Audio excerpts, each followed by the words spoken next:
everybody, welcome back to my channel, Vlog of Requirement. I hope you guys are having a great day. Today is going to be a pretty short video. I just thought it would be fun if I ranked my favorite Harry Potter books for you guys.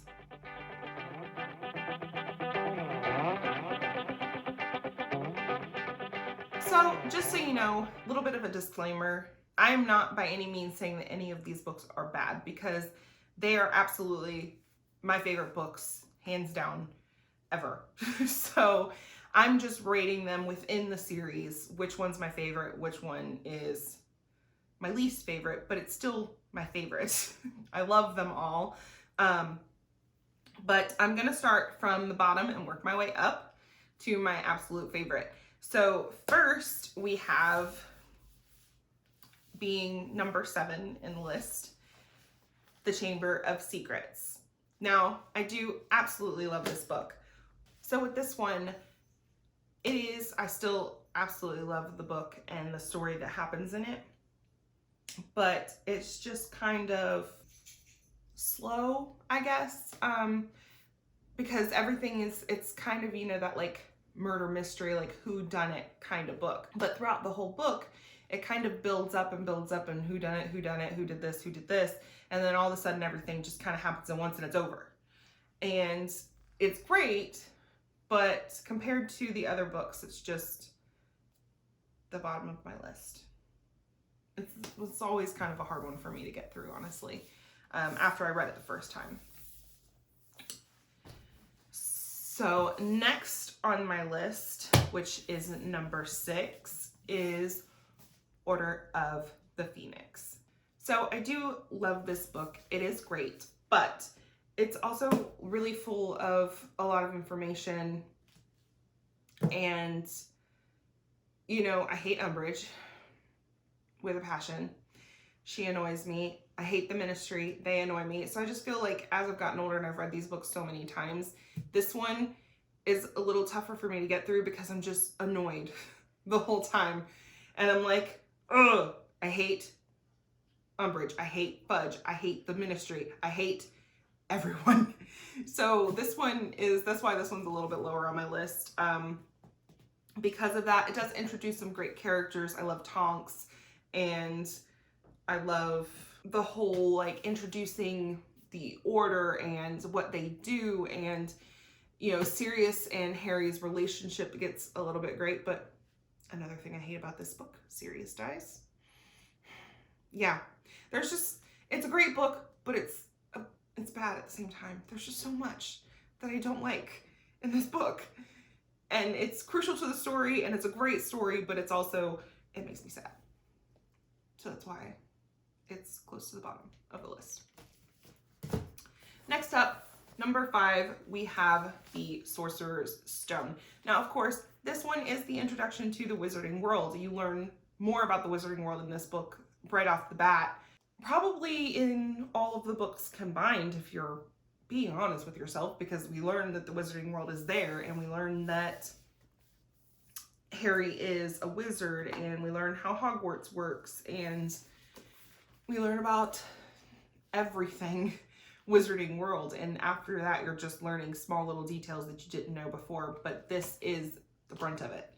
And I do love this book for the nostalgic part of it. I feel like with Chamber of Secrets as well, I feel like the first couple of books, they feel more like children's books. So as much as you love them when you were a child, when you first read them, when you get a little bit older and you go back and reread these, you really you get that sense of rereading a child's book instead of an adult book. And I think that's why the first 2 are a little bit lower on my list, because of that. I feel they are nostalgic and I do love them, but I feel like you just kind of have to get through those to get to the good part of the story. And not saying that they're not good in themselves, but it just kind of feels that way as I've gotten older rereading them, that the first 2 are just stepping stones. You have to pass them to get to the good stuff. So that's why it's a little bit lower on my list. Next up, number 4, we have The Prisoner of Azkaban. Now, this one, just like the last thing I said, it does have a little bit more of a children's book feel to it, but this one definitely starts to grow up. after the second one. And it does have a good story. I like that it is the only one that doesn't have Voldemort in it. And, you know, because I feel like if it was constantly Voldemort, it would get kind of old. So this one broke that up a little bit. Because, you know, with the first one, Voldemort trying to get the Sorcerer's Stone, the second one, Voldemort coming back and opening the Chamber of Secrets. Then this one, really, there's no Voldemort at all. It's just Sirius and Peter Pettigrew. And you learn about the Marauders and what they had to do with it, the map and all of that. So I love this book for that. It's just right in the middle of my favorites. So we're about to get into my top 3. Number 3 in my list is The Deathly Hallows. Now, I do love this book. It is a little lengthy, obviously, and there is some lulls in it because of their traveling, just trying to find the Horcruxes, them spending so much time in the tent and arguing and all of that. But it's just, I mean, they're adults in this one. The angst and the seriousness of it, you know that people are dying and they have to find these Horcruxes and destroy them so that they can destroy Voldemort. And I think that, honestly, I feel like the movie did not do the final battle justice. I mean, they did do the final battle great, but in this book, if you guys have not read the books, you have to read them. You just have to, because there are so many things that are left out of the movies. And I have an idea to start a series, starting with the first movie, going through and picking out my top 7 things that I feel they left out of the movies from the books. If you guys would be interested in that series, let me know in the comments down below. But back to the book. It is number 3 for me because, mostly because of the Battle of Hogwarts. I think that's my favorite part about this book. And the showdown between Harry and Voldemort in the book is so much better than it is in the movie, because Harry just tells him how it is. He lays it all out there and he tells him why he's stupid before he kills him, which I think is great. It's just one of those moments where you're like, yes, Harry, you tell him. And he uses the Cruciatus Curse on a Death Eater because he spit in McGonagall's face. So yeah, sassy Harry, we love that. Number 2 on my list is The Half-Blood Prince. I feel like everybody has this book close to, if not their number 1 book. It is number 2 for me, but I absolutely love this book. I love how they're starting to have, like, form those relationships. Harry and Ginny. I absolutely love Harry and Ginny. I know a lot of people don't think that they should have ended up together, but I do like them a lot. Don't necessarily like Ron and Hermione. I would have switched them up a little bit, but I do like Harry and Ginny. And I love that you get to see a lot of their relationship in this book. Yes, Dumbledore dies, and it was very sad, but it was also just one of those moments that you just always remember. I remember sitting in my grandmother's living room in my grandpa's recliner, because she used to pre-order these books for me and they would come to her house, and I would go over there on the weekend and I would open the box that said, like, do not ship until this date, and I would just sit in the chair and read. And I remember sitting there and crying my eyes out when I got to the part about Dumbledore, and it's got memories, and I love that. So that's why that's number 2. So moving on to number 1 for me is The Goblet of Fire. And I know that is kind of an unpopular opinion. A lot of people that I know, a lot of my friends that like Harry Potter, this is a lot lower on their list. But I absolutely love this book. It is definitely my favorite. I love the whole tournament. I love the challenges it provides, and I love most of all, I like how they introduced the rest of the wizarding world in general, throwing in more schools. And at the Quidditch World Cup, you get to see how these wizards live their day-to-day lives. Like, you get to see little scenes of children playing on broomsticks that are small, and you never get to see that in any of the other books.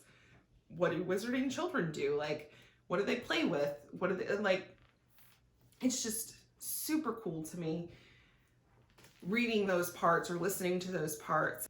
I love Winky that they didn't end up putting in the movies, and there's actually a lot in this book that they didn't put in the movie, and I think that's another reason why it is my favorite, because every time I go back and reread or re-listen to this book, it reminds me how many things that they left out of the movie, and it makes me love the book all over again, because I'm like, oh, I forgot about that. And it's almost like, because you rewatch the movie so many times, that it keeps the story fresh in your mind.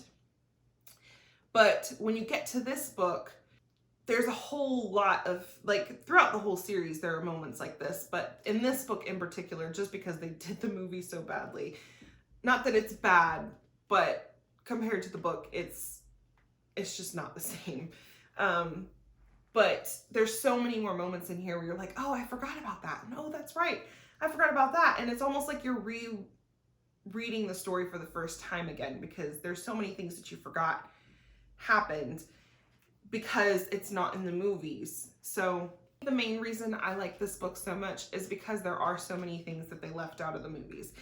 And yes, it is kind of bad, the movie, because they did leave so much out, but it also leaves in that sense of mystery when you go back and you reread this book, or you re-listen to it on Audible, and you're like, oh, I completely forgot that happened, or I forgot that person was even around, or it just makes it to where it's almost like you're rereading the story again for the first time, which, you know, sometimes I wish I could go back and pick these books up for the first time, never having read them. I'm envious of people who've never read them, who are reading them for the first time, because it's just magical going back into it. And this one feels magical to me because of that, because every time I go back and read it, there's another part that I'm like, oh, I forgot that even happened, especially if it's been a while since I've read it. So I think that's the big reason why this is a number one for me, because of that. So that is my list of my favorite books in order from least favorite to most favorite. I hope you guys enjoyed this video. Please let me know in the comments down below which book is your favorite. Do you have one that you think it's an unpopular opinion that, you know, not a lot of people like very much, that's your favorite? I'm sometimes a little embarrassed to say that this one's my favorite, because I know so many people don't like it, but you know what? It's my favorite. It's just the way it is. So if you have not already, please subscribe. Subscribers is great and is super appreciated, because I really want to grow this channel and do some fun things. Don't forget to like, comment, and subscribe.